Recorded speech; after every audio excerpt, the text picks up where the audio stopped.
Hello! నమస్తే. ఈ story వచ్చేసి రియల్‌గా జరిగిన స్టోరీ అనమాట. ఇద్దరు వ్యక్తులు భీమవరం నుంచి హైదరాబాద్ వ్యాపారం చేసుకుందామనొచ్చారు. వ్యాపారం చేసుకుంటూ 20 ఇయర్స్ బ్యాక్ అనమాట అది. వ్యాపారం చేసుకుంటూ ఓకే. లాభాలొస్తున్నాయని జెప్పి ఒక వ్యక్తి ఏం జేశాడంటే హైదరాబాద్‌లో ఇన్వెస్ట్‌మెంట్ జేశాడు. ఇక్కడ మియాపూర్ ఆ ఏరియాలో అప్పుడులో మియాపూర్ ఆ ఏరియాలో ఇన్వెస్ట్‌మెంట్ జేశాడనమాట. ఇంకొక వ్యక్తి ఏంటంటే భీమవరం ఇన్వెస్ట్‌మెంట్ జేశాడు. అవతల వ్యక్తి కొన్న వ్యక్తి హైదరాబాద్‌లో కొన్న వ్యక్తి చెప్పాడు. "ఒరేయ్! హైదరాబాద్‌లో ఇన్వెస్ట్‌మెంట్ జేసుకోవచ్చు కదరా!" అంటే ఇతనన్నాడు, "ఈ కొండల్లో ఎవడు కొంటాడురా!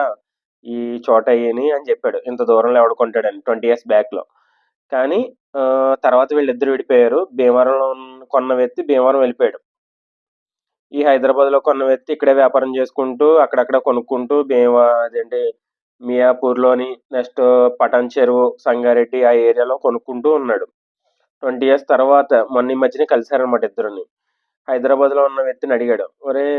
ఏం చేస్తున్నావురా నువ్వు" అంటే, "ప్రెజెంట్ ఏం లేదురా ఖాళీరా" అంటే, "అదే ఖాళీ అయితే ఎట్లారా నువ్వు" అంటే, "ఒరేయ్! నేనప్పుడు మియాపూర్‌లో పెట్టింది ఏమైందంటే 2 సైట్‌లు కొన్నానక్కడ. ఒక సైట్‌లో ఇండిపెండెంట్ హౌస్ కట్టుకున్నాను. ఇంకొక దాంట్లో బిల్డరే వాడే కట్టిచ్చేసాడు నాకు. ఒక 5 ఫ్లాట్స్ ఇచ్చాడు నాకు. ఒక్కొక్క దానికి నాకు 30,000 చొప్పునొస్తుంది. నెక్స్ట్ పటాన్ చెరువు, సంగారెడ్డి దగ్గరేమో వాళ్ళు వాళ్ళే హోటల్ పెట్టుకున్నారు. వాళ్ళ అమౌంట్‌తోనే వాళ్ళే హోటల్ పెట్టుకొని నెల నెల నాకు ఒకడేమో పటాన్ చెరువోడేమో 50,000 ఇస్తున్నాడు. ఇంకొకడేమో సంగారెడ్డి వాడేమో 40,000 ఇస్తున్నాడు. నేను ఓన్లీ ల్యాండ్ మీద ఇన్వెస్ట్‌మెంట్ చేశాను. ఈరోజు నన్ను అయ్యే కాపాడినియి. నెల నెల ఇంత అమౌంట్ వస్తున్నప్పుడు నేనెందుకు కష్టపడతానురా! ప్రెజెంటు నా ఇన్‌కమ్ వచ్చేసి 30,00,00,000 నా ఇన్‌కము. చాలా చోట్ల ఇన్వెస్ట్‌మెంట్ చేశాను. ఓన్లీ ల్యాండ్ మీద చేశాను. అవే నన్ను కాపాడినియిరా అని చెప్పాడు. హైదరాబాద్ పర్సన్ అడిగాడు. "ఏంట్రా మరి ఇప్పుడు నువ్వేం చేస్తున్నావు" అనంటే, "ఏముందిరా భీమవరంలో ల్యాండ్ కొన్నాను. అక్కడే ఇల్లు కట్టాను. కింద షాపేసుకున్నాను. పిల్లల్ని చదివించడంతోనే నా జీవితం అయిపోయిందిరా. ఇంకా వ్యాపారం చేసుకుంటున్నాను. నేను చాలా తప్పు చేశానురా. ఆ రోజుల్లో నేను ఇక్కడ ఇన్వెస్ట్‌మెంట్ నువ్వు చెప్పినా కూడా ఇనకుండా ఇక్కడ ఇన్వెస్ట్‌మెంట్ చేయలేదు నేను. చాలా తప్పు చేశానురా" అని అన్నాడు. హైదరాబాద్ పర్సన్ అన్నాడు, "ఒరేయ్! ఇప్పటికి ప్రాబ్లమ్ ఏం లేదురా. ఇప్పుడైనా అమౌంట్ ఉంటే పెట్టుకోరా" అని చెప్పాడు. తను ఆలోచించుకుని వెంటనే నాకు ఫోన్ చేసి మా కంపెనీలో ఇన్వెస్ట్‌మెంట్ చేశాడు. నేనడిగాను, "సార్ మీరు తీసుకోవడానికి గల కారణం ఏంటి సార్" అనంటే తను చేసిన ఈ తప్పు చెప్పాడనమాట. "ఇట్లా జరిగింది నా సిట్యుయేషను. దాని గురించే నేను తీసుకుంటున్నాను ఈరోజు."